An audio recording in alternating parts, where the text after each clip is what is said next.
Irmãos podem assentar-se. Nosso tema é ansiedade. Já falamos sobre isso no ano passado 2 vezes, e essa é a 3ª vez desde o início da pandemia em que vamos falar sobre este assunto. Hoje nós vamos abordar o texto de 1 de Pedro, capítulo 5, versos 5 a 11. Então, como dissemos, o nosso tema é ansiedade.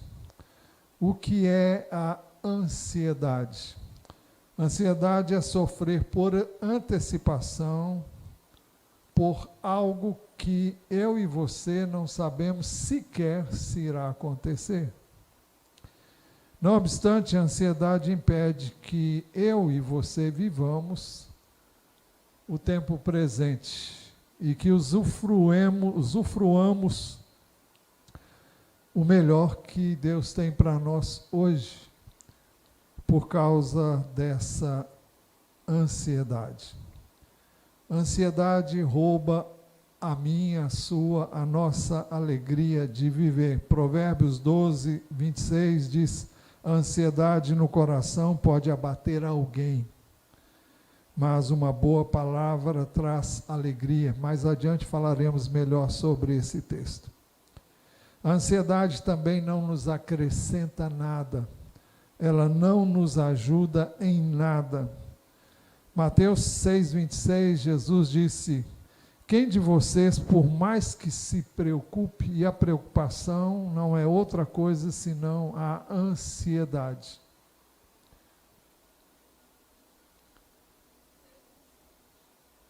É 6,27, exato.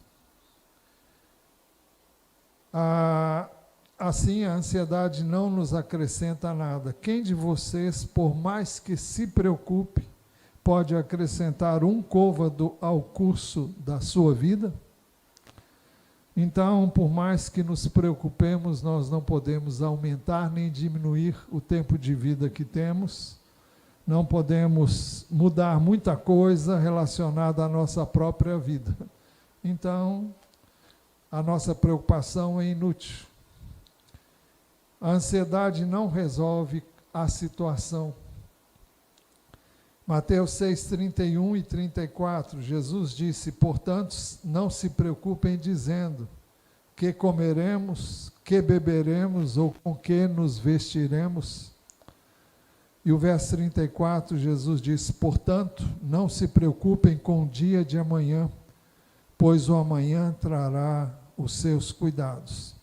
Basta ao dia o seu próprio mal. Basta ao dia o seu próprio mal.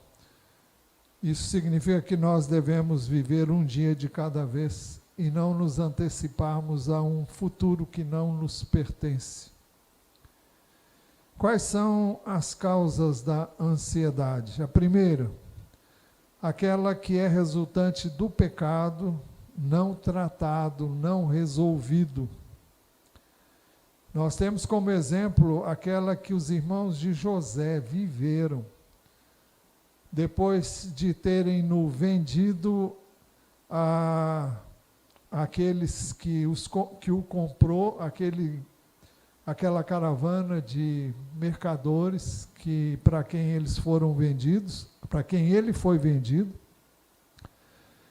E os irmãos sabem que ele veio a se achar no Egito, foi escravo na casa de Potifar, depois acusado falsamente, veio aí para a prisão, onde ficou durante muitos anos. E depois Deus restaurou a sorte de José e ele veio a ser a 2ª pessoa mais importante no Egito.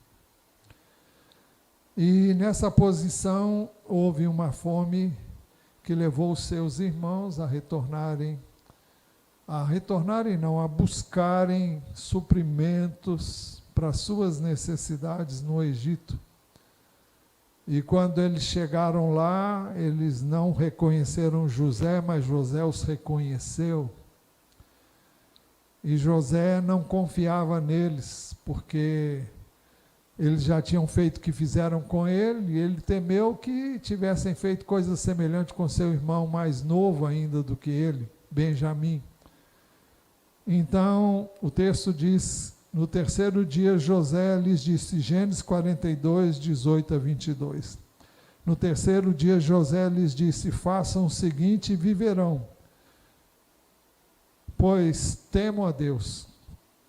Se são homens honestos, que um de vocês fique detido aqui onde estão presos. Os outros podem ir, levando cereal para matar a fome das suas famílias. E tragam-me o seu irmão mais novo. Ele queria ver o seu irmão, para ver se realmente ele vivia, ou se já tinham aprontado com ele também. Com que serão verificadas as palavras de vocês. E vocês não morrerão. E eles se dispuseram a fazê-lo. Então disseram entre si, disseram entre si pensando que José não estava entendendo, porque José falava com eles por meio de um intérprete, e falava o egípcio,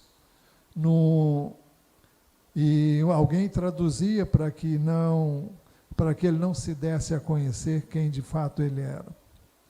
Então disseram entre si, na verdade estamos sendo castigados por causa do nosso irmão, pois vimos a angústia da sua alma quando nos pedia e não lhe demos ouvidos. Por isso nos sobreveio agora esta ansiedade. Eu posso imaginar que ansiedade eles estavam vivendo. Eu gostaria que diminuísse um pouco o ar-condicionado aqui, que está bem forte, por favor. Eu posso imaginar a ansiedade deles de verem-se naquela condição e precisarem de e estarem ameaçados, chegaram a ser presos, ficaram ali algum tempo até que José resolveu liberá-los para que eles pudessem ir. Então, é ansiedade causada por alguém que está experimentando o resultado do pecado, né? Ele está colhendo o fruto do seu pecado, isso causa ansiedade. A ansiedade que a desobediência à palavra de Deus traria no futuro foi predita por Moisés ao povo, e ele falou profeticamente em nome do Senhor. Levítico 26, 36, aqueles de vocês que sobreviverem, está falando num futuro bem distante, eu lhes meterei no coração uma ansiedade tal, nas terras dos seus inimigos, que o ruído de uma folha movida os perseguirá. Fugirão como quem foge da espada, e cairão sem ninguém os perseguir. Os irmãos sabem que uma ansiedade em grau intensa pode levar a pessoa a ver coisas que não existem, pode levar a pensar e a imaginar situações que ninguém está vendo acontecer, mas essa pessoa, devido o grau de ansiedade, ela então vive isso aí. É resultado da desobediência à palavra de Deus, diz o texto. Ansiedade é uma consciência culpada, que traz também ansiedade. Nós vemos isso no Salmo 38, onde Davi fala da sua angústia de alma. Salmo 38, versos 8 e 9, depois o verso 18. É um salmo que vale a pena ser lido e analisado, mas nós vamos ler só esses 3 textos. O verso 8 ele diz, estou aflito e muito quebrantado, dou gemidos por causa do desassossego do meu coração. Na tua presença, Senhor, estão os meus desejos todos, e a minha ansiedade não te é oculta. E no verso 18 ele diz, confesso a minha iniquidade, suporto tristeza por causa do meu pecado. Se você quer saber, eu não sei qual era o pecado dele nessa ocasião, o que foi que ele fez, Pode ser que seja aquele que a gente fala tanto sobre ele, relatado no Salmo 51, mas aqui parece ser uma outra situação, não sabemos qual é, mas ele reconhece que estava passando por aquilo por causa do seu pecado. A ansiedade também de uma consciência culpada, isso nos é dito na primeira epístola de João, capítulo 3, versículos 20 e 22, onde diz assim: pois se o nosso coração nos acusar, Deus é maior do que o nosso coração e conhece todas as coisas. Então, quando o nosso espírito nos acusa, não estou falando do acusador, que é Satanás, mas essa acusação é a consciência que nós temos, é a voz do nosso espírito que nos faz saber que estamos fazendo algo que não agrada a Deus. Então ele diz, pois se o nosso coração nos acusar, Deus é maior que o nosso coração e conhece todas as coisas. Então ele diz, amados, se o coração não nos acusar, temos confiança diante de Deus e aquilo que pedimos dele recebemos, porque guardamos os seus mandamentos e fazemos diante dele o que lhe é agradável. E significa que se não temos uma consciência culpada, nós temos liberdade de orar, mas senão nós não vivemos a plenitude da vida que Deus nos quer dar, e porque a voz da nossa consciência nos acusa e nós perdemos a paz resultante de uma consciência culpada.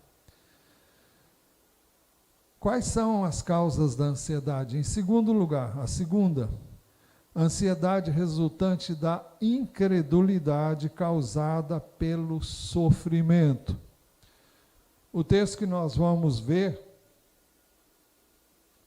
Êxodo 6, 2 a 9. Deus falou a Moisés e lhe disse, esse texto fala do momento em que Deus se dirige a Moisés e fala com ele sobre o seu desejo de libertar o povo, até então escravo na terra do Egito. O texto diz, verso 2, capítulo 6 de Êxodo. Deus falou a Moisés e lhe disse, eu sou o Senhor, apareci a Abraão, a Isaque e a Jacó, como o Deus Todo-Poderoso, mas pelo meu nome, o Senhor, não lhes fui conhecido. Também estabeleci a minha aliança com eles, para dar-lhes a terra de Canaã, a terra em que viveram como estrangeiros. Eu também ouvi os gemidos dos filhos de Israel, os quais os egípcios escravizaram, e me lembrei da minha aliança. Portanto, diga aos filhos de Israel, eu sou o Senhor, vou tirá-los dos trabalhos pesados no Egito. Vou livrá-los da escravidão, vou resgatar vocês com braço estendido e com grandes manifestações de juízo. Eu os tomarei por meu povo e serei o seu Deus, e vocês saberão que eu sou o Senhor seu Deus, que os tiro dos trabalhos pesados do Egito. Eu os levarei para a terra que jurei dar a Abraão, a Isaque e a Jacó. Darei essa terra a vocês como herança, eu sou o Senhor. Então Moisés foi lá e falou essas palavras. O verso 9 diz, desse modo Moisés falou aos filhos de Israel, mas eles não deram ouvidos a Moisés, por causa da angústia de espírito e da dureza, da dura escravidão. Quando uma pessoa está em grande sofrimento, essa pessoa vive numa angústia, numa ansiedade constante em função da dor que está sentindo, e muitas vezes ela se torna incrédula, incapaz de ouvir e crer naquilo que Deus tem dito na sua palavra. Muitas vezes eu e você, por causa das situações que vivemos, nós somos incapazes de crer na palavra de Deus. Preferimos ouvir outras coisas que não a palavra de Deus. Isso traz mais angústia, mais ansiedade. Quais são as causas da ansiedade? Terceira, ansiedade resultante de palavras e pensamentos que não vêm de Deus. Filipenses 4, 8 e 9 nos falam sobre o que nós devemos ver, ouvir e dar atenção. Finalmente, irmãos, tudo que é verdadeiro, tudo que é respeitável, tudo que é justo, tudo que é puro, tudo que é amável, tudo que é de boa fama, se alguma virtude há, se algum louvor existe, seja isso que ocupe o pensamento de vocês. O que também aprenderam, receberam e ouviram de mim, o que viram em mim, isso ponham em prática. E o Deus da paz estará com vocês. Nesse tempo nós recebemos inúmeras mensagens, as mais variadas, algumas com intenção maligna mesmo. Deus permite que nós recebamos essas coisas porque gostamos de dar atenção para elas, quando deveríamos gastar muito mais tempo lendo a palavra dele, meditando na palavra dele, mas através das mídias sociais nos chegam mensagens as mais variadas, algumas produzidas no quinto dos infernos, pessoas que semeiam terror, que semeiam informações falsas, que não são verdadeiras. Então nós temos que checar, isso que está sendo dito é verdadeiro? Hoje existem meios de se saber isso.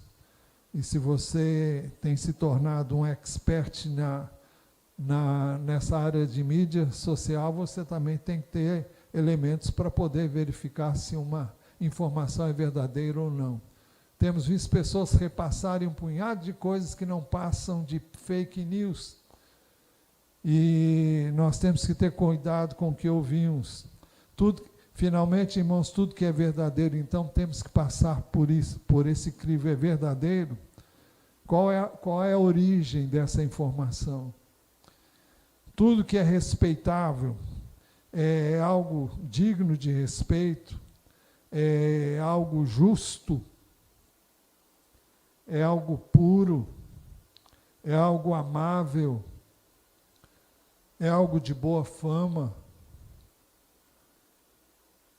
Existe alguma virtude, é algo louvável, isso vai louvar a Deus. Seja isso que deve ocupar o nosso pensamento. Então nós temos que passar por esse crivo. E o crivo que nós temos que usar é a palavra de Deus. É ela que vai aferir se realmente o que está vindo é coisa boa. Porque de Deus só procede coisa boa. Deus não vai mandar nenhuma palavra que não seja verdadeira, que não seja respeitável, que não seja permeada de justiça, de pureza, de amabilidade, que é bom, que tem alguma virtude e que traga louvor e glória para Ele. Então é preciso que nós tenhamos cuidado com o que ouvimos. Temos que ter cuidado se ouvimos noticiários, nós temos que ouvir também a palavra de Deus, para que não sejamos acumuladores de informações diferentes daquela que nos dizem a palavra de Deus. Como alguém já disse aqui durante o culto, no mundo tereis aflições, mas tende bom ânimo, eu venci o mundo, são palavras do Senhor Jesus. Então nós temos nas Escrituras palavras de conforto, de encorajamento, e é dela que nós temos que tirar aquilo que vai nos edificar, nos fortalecer a fé e nos capacitar a continuar. O texto que eu li no início, Provérbios 26, 25, diz: ansiedade no coração pode abater alguém, e abate mesmo. Se nós sabemos alguma coisa que não é boa, nós vamos nos abater. Nenhum de nós é incapaz de ser influenciado por elas. Todos nós somos susceptíveis de ser influenciados pelo que ouvimos, então nós temos que ter cuidado com o que ouvimos. Por isso que o texto continua dizendo, mas uma boa palavra traz alegria. Então, nós temos que ouvir coisas que vão edificar, que vão abençoar, vão nos encorajar, vão nos fortalecer na fé e na nossa confiança e esperança em Deus. Ainda perguntamos quais são as causas da ansiedade. A quarta causa, a ansiedade resultante da ignorância do princípio da autoridade delegada. Coisa que temos visto aqui sempre durante os cultos da manhã. A ansiedade causada pela insegurança gerada pelo desconforto de estarmos na mão de pessoas em quem não confiamos. Pessoas que Deus estabeleceu como autoridade sobre nós. Nós temos a tendência natural de analisar a autoridade com base nos seus erros e acertos, com base na sua personalidade, muitas vezes de acordo com o julgamento que fazemos desta ou daquela pessoa. E nós estamos pondo a nossa esperança e confiança em pessoas que Deus estabeleceu como autoridade sobre nós. Mas nós não estamos confiando nelas, nós estamos confiando, temos que confiar em Deus que as estabeleceu. E não temos que olhar para elas como se elas fossem capazes de fazer algo que Deus não permitisse. Isso ocorre quando ignoramos que Deus está acima de toda e qualquer autoridade e é maior do que elas. Isaías 45, de 1 a 6, fala de um homem que Deus haveria de escolher, e Isaías falou sobre isso no mínimo 100 anos antes de acontecer. Se quisermos reduzir ao máximo, nós poderíamos reduzir a 70 anos antes, mas não menos do que isso. Possivelmente 100 e tantos anos, ou quem sabe 200 anos antes, não sei. Mas o profeta disse assim, assim diz o Senhor ao seu ungido. O ungido aqui não é um homem que teme a Deus, é uma autoridade que Deus colocaria em posição de autoridade. Assim diz o Senhor ao seu ungido, a Ciro, a quem tomo pela mão direita, para submeter as nações diante dele, para desarmar os reis e para abrir diante dele os portões que não se fecharão. Deus ia abrir, como abriu diante de Ciro, portões que só Deus podia abrir mesmo. E Ciro não era um homem que temia Deus, ele não conhecia Deus, mas Deus disse que ia usar esse homem e usou. Apesar dele não conhecer a Deus, existe outro texto, ele diz, eu farei isso ainda que você não me conhece. Eu não separei esse texto, devia ter separado, mas não separei. Mas o verso 2 diz, eu irei adiante de você, endireitarei os caminhos tortuosos, quebrarei os portões de bronze e despedaçarei as trancas de ferro. Darei a você os tesouros escondidos e as riquezas encobertas, para que você saiba que eu sou o Senhor, o Deus de Israel, que o chama pelo seu nome. Por amor do meu servo Jacó e de Israel, meu escolhido, eu o chamei pelo seu nome, lhe dei um título de honra, mesmo que você não me conheça. Aqui, está aqui o texto. Graças a Deus. Mesmo que você não me conheça. Veja só. Deus usando o homem que não conhece. Eu sou o Senhor e não há outro além de mim. Além de mim não há Deus. eu o cingirei, mesmo que você não me conheça, para que se saiba desde o nascente do sol até o poente, que além de mim não há outro. Eu sou o Senhor e não há outro. Você percebe a grandeza do que está dito aqui? Deus usa quem Ele quer para fazer o que Ele quer, do jeito que Ele quer. E nós não temos que pôr a nossa confiança no homem, mas em Deus que está acima do homem. Isso ocorre quando ignoramos que Deus está acima de toda e qualquer autoridade e é maior do que elas. Isaías 45:13.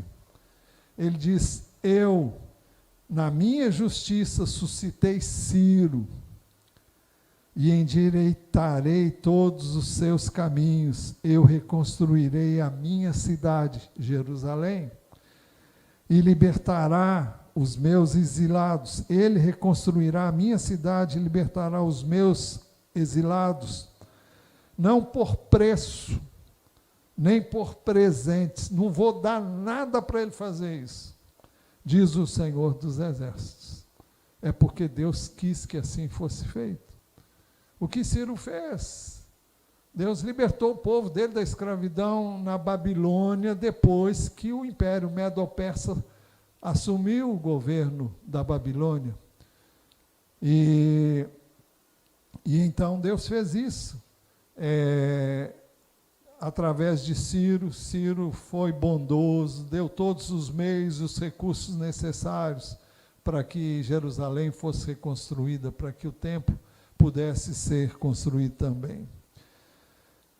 Mas isso ocorre quando ignoramos que Deus está acima de toda e qualquer autoridade e é maior do que elas. Agora vamos ver Isaías 40, 22 até o verso 31.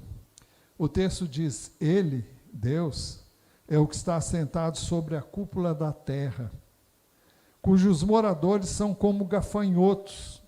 É Ele quem estende os céus como cortina e os desenrola como tenda para neles habitar. É Ele quem reduz a nada os príncipes. Quem são os príncipes? São os governantes desse mundo. E torna em nulidade os juízes da terra. Ele põe e tira os juízes da terra. Mal foram plantados e semeados, mal se arraigou na terra o seu tronco, já secam. Quando um sopro passa por eles, e uma tempestade os leva como palha. Com quem vocês vão me comparar? A quem eu seria igual? Diz o Santo. Levantem os olhos para o céu e vejam quem criou estas coisas. Aquele que faz sair o seu exército de estrelas, todas bem contadas, as quais ele chama pelo nome, por ser ele grande em força e forte em poder. Nenhuma só vem a faltar. Porque então você diz, ó Jacó, e você fala, ó Israel, o meu caminho está encoberto ao Senhor, e o meu direito passa despercebido ao meu Deus? Será que você não sabe, nem ouviu que o eterno Deus, o Senhor, o Criador dos confins da terra, nem se cansa, nem se fatiga? A sabedoria dele é insondável. Ele fortalece ao cansado e multiplica as forças ao que não tem nenhum vigor. Os jovens se cansam e se fatigam, e os moços de exaustos caem. Mas os que esperam no Senhor renovam as suas forças, sobem com asas como águias, correm e não se cansam, caminham e não se fatigam. Então, nós não temos que pôr os nossos olhos em pessoas, mas em Deus que está acima de todas elas, aqueles a quem Ele constitui autoridade sobre nós. Nós temos que ter essa visão e esse entendimento. Não há como subsistir no mundo como o que nós vivemos sem esse entendimento. É por isso também que Deus Que a palavra de Deus diz como as mulheres casadas com maridos não cristãos devem conduzir-se no trato com eles. 1 de Pedro 3, 3 a 6, que a beleza de vocês não seja exterior, como tranças nos cabelos, joias de ouro e vestidos finos, mas que ela esteja no ser interior, uma beleza permanente, de um espírito manso e tranquilo, que é de grande valor diante de Deus, pois foi assim também que no passado costumavam se enfeitar as santas mulheres. Agora vejam, que esperavam em Deus, não nos seus maridos, mas que esperavam em Deus, estando cada uma sujeita a seu próprio marido. Como é que uma mulher pode esperar em Deus, estando sujeita ao seu marido, sabendo que Deus é maior do que ele, e que Deus faz o que ele quer? Foi o que fez Sara, que obedeceu a Abraão, chamando-o de Senhor, da qual vocês se tornaram filhas. Agora vejam, praticando o bem e não temendo perturbação alguma. Não temendo perturbação alguma, porque elas estavam confiantes em Deus e não no seu marido. E quando falamos do marido aqui, estamos falando de qualquer autoridade. O princípio é o mesmo, é o princípio que foi aplicado em Ciro, e é aplicado em qualquer pessoa que ocupa uma posição de autoridade em qualquer lugar.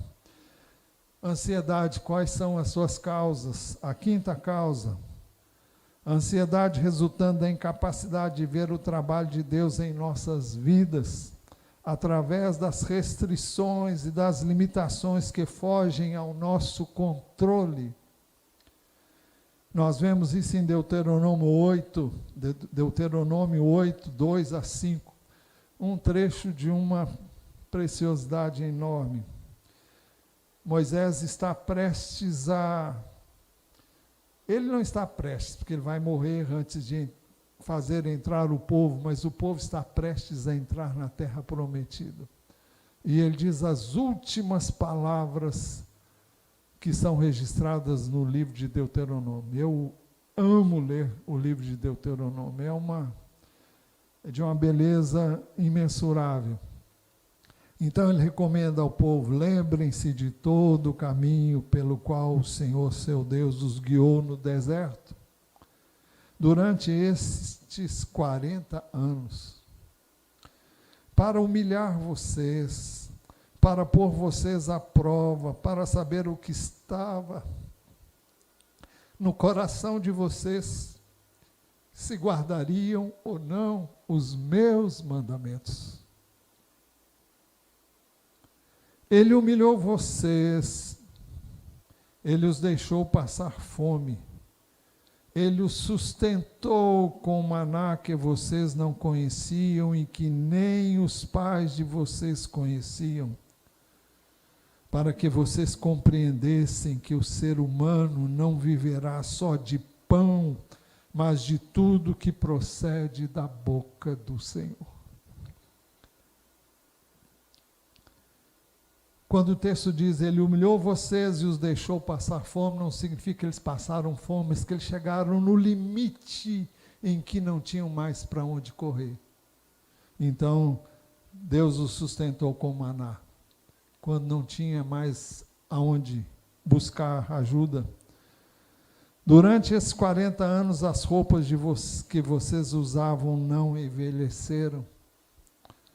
Os seus pés não ficaram inchados. Portanto, saibam em seu coração que assim como o homem disciplina o seu filho, assim o Senhor, seu Deus, disciplina vocês. Muitas vezes, nós não somos capazes de ver o que Deus já fez, a maneira como Ele nos conduziu e tem nos conduzido até aqui. E somos incapazes de ver que as nossas roupas não se envelheceram. Somos incapazes de ver que os nossos pés não ficaram inchados. Naturalmente, cada pessoa tem vivido uma situação que a leva a ver Deus na sua vida e como Deus cuidou e tem cuidado da sua vida e das suas necessidades, suprindo-as por inteiro. E nesse texto, Deus usa Moisés para lembrar o povo: olha, abram os olhos e enxerguem tudo que vocês viveram durante esse tempo, pelo que vocês passaram e como Deus cuidou de vocês.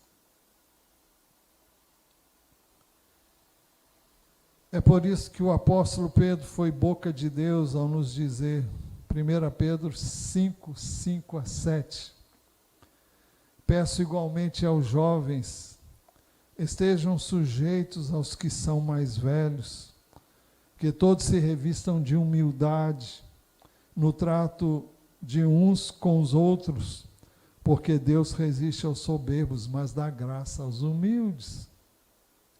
Portanto, humilhem-se debaixo da poderosa mão de Deus, para que Ele, em tempo oportuno, os exalte. Mais uma vez, voltamos a ver a questão de submissão. Eu creio que para o jovem é muito difícil obedecer os mais velhos, obedecer os seus pais. Parece que os pais se levantam contra eles e se opõem a tudo que eles querem fazer. E eles se veem tolhidos, e o texto diz que é para eles se humilharem debaixo da poderosa mão de Deus. Ou seja, acima dos pais está o Senhor, e é Ele quem conduz, e se Ele está permitindo, Ele tem um propósito em permitir isso. Então, o que o filho, a filha mais deve fazer é submeter-se aos pais, sabendo que estão se submetendo a Deus. Isso implica em aceitar os nossos limites. Mateus 6,27, Jesus diz: quem de vocês, por mais que se preocupe, pode acrescentar um côvado ao custo da sua vida? O que eu posso fazer para mudar uma situação? Nada. Mas posso falar com Deus. Ele pode. Isso não significa ócio nem acomodação. Eclesiastes 11, a partir do verso 4, diz: quem somente observa o vento nunca semeará. Não significa que eu vou ficar de braços cruzados e que as coisas vão cair do céu. E o que olha para as nuvens nunca fará a colheita. Assim como você não conhece o caminho do vento, nem sabe como se formam os ossos no ventre da mulher grávida, assim também não entende as obras de Deus, que faz todas as coisas. Semeie a sua semente de manhã e à tarde, não fique de braços cruzados, porque você não sabe qual irá prosperar. Se esta, se aquela, ou se ambas serão igualmente boas. Então, faça o que você tem que fazer e o resto é com Deus. Faça o seu trabalho, semeie a sua semente e deixe Deus fazer o resto, que não está em você fazer. Humilhamo-nos sob a poderosa mão de Deus. Humilharmos-nos sob a poderosa mão de Deus implica em reconhecer que sem o Senhor não podemos fazer nada. Eu gosto muito do Salmo 127, verso 1 e 2. Diz assim: se o Senhor não edificar a casa, em vão trabalham os que edificam. Se o Senhor não guardar a cidade, em vão vigia a sentinela. É interessante que o texto não diz que eu não tenho que edificar a casa. Ele não diz que não é para edificar a casa. Ele diz que em vão edificar se ele não estiver conosco na edificação. Ele não diz que é para dispensar a sentinela. Ele diz que se ele não guardar, a sentinela não vai ter nenhum valor. Então, tem que ter sentinela? Tem. Tem que ter alguém que faça, construa a casa? Sim. Mas temos que fazer isso debaixo da liderança dele, debaixo do mando dele, da bênção dele, da direção dele. O verso 2 diz: será inútil levantar de madrugada, dormir tarde, comer o pão que conseguiram com tanto esforço. Aos seus amados ele o dá enquanto dormem. Você não terá mais porque fica sem dormir, porque você perde até a convivência com seus filhos, com a sua família. Você não terá mais por causa disso. Nós temos que saber dar prioridade ao que é prioritário. Precisamos dar tempo para Deus, precisar dar tempo para orar, tempo para ler a Bíblia, tempo para estar com a família, tempo para cada item importante na minha e na sua vida. Todas essas coisas são importantes e Deus vai suprir cada uma das nossas necessidades. Se não estivermos priorizando o que Deus prioriza, nós estaremos fazendo o que Deus não quer que nós façamos. Humilharmos-nos sob a poderosa mão de Deus implica em reconhecer que sem o Senhor não podemos fazer nada. Foi Jesus quem disse. João 15, 4 e 5, permaneçam em mim e eu permanecerei em vocês, como o ramo não pode produzir fruto de si mesmo, se não permanecer na videira. Assim vocês não podem dar fruto, se não permanecerem em mim. Eu sou a videira, vocês são os ramos. Quem permanece em mim e eu nele, esse dá muito fruto. Porque sem mim vocês não podem fazer nada. Sem mim vocês não podem fazer nada.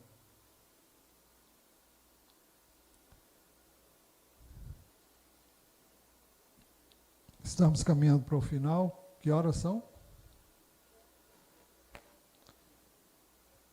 A Bíblia diz que Deus tem um tempo para cada coisa.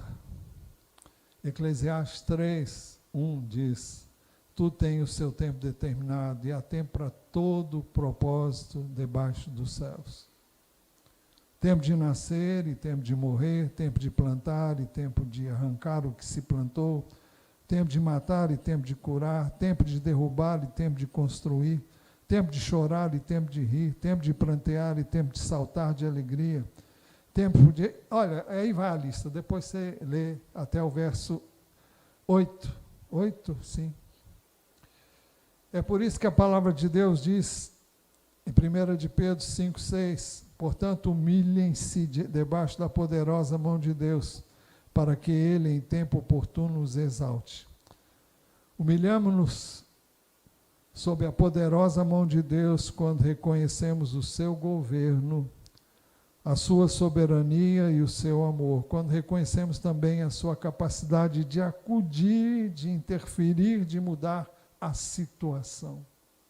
E é por isso que nós temos orado pedindo que Deus mude a situação do nosso país, a situação que permeia esse mundo. Deus é poderoso para fazê-lo. Por isso a exortação da palavra de Deus.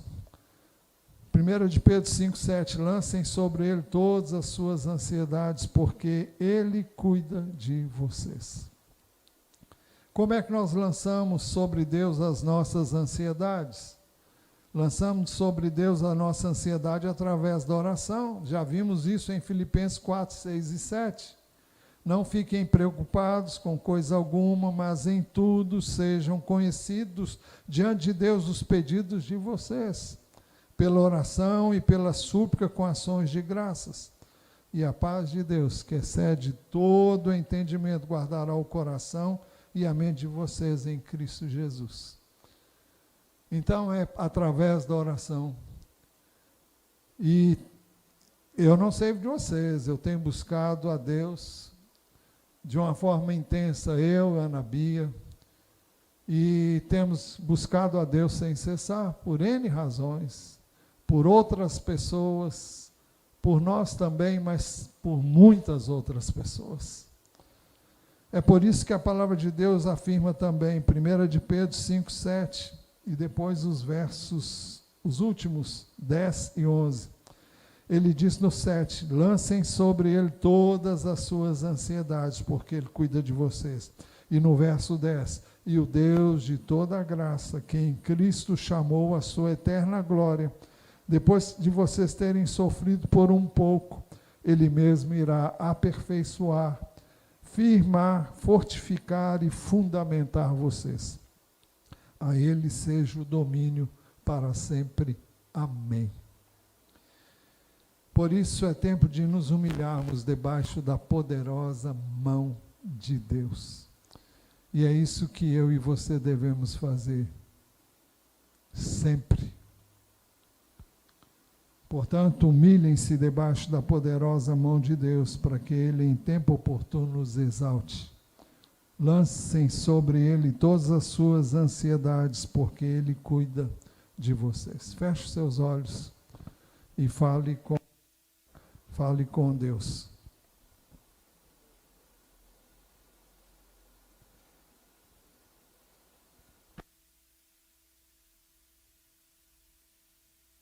Deus, nós te damos graças por saber que o Senhor tem o controle, que tu tens o governo, o domínio, o poder e a autoridade sobre tudo e sobre todas as coisas. Mesmo quando todas as coisas parecem estar fora do lugar, mesmo quando todas as coisas parecem estar como jamais imaginávamos que elas poderiam estar, a nossa fé e a nossa confiança colocamos em Ti, esperamos em Ti e somente em Ti. Tu és a nossa esperança, Tu és o nosso Deus, em Ti esperamos, em Ti continuaremos a esperar. E Te rogamos que Tu venhas ao encontro do Teu povo. Cada pessoa que nos ouve venha atentar para cada necessidade. Venha socorrer, venha dar descanso, venha dar paz em Ti. Quando saímos daqui, Deus, leva-nos em paz, leva-nos seguros, cercados pelos Teus anjos, livres do mal. Mantenha-nos bem junto do Teu coração. Precisamos tanto de Ti, Deus. Tu sabes todas as coisas. Pedimos que Tu nos tomes, então, mais uma vez te pedimos pela mão e nos conduza por terreno reto e plano, em nome de Jesus. Que Tu nos guarde, nos protejas e nos livres do mal, do maligno, de toda enfermidade, de toda obra maligna, em nome de Jesus. Amém. Vamos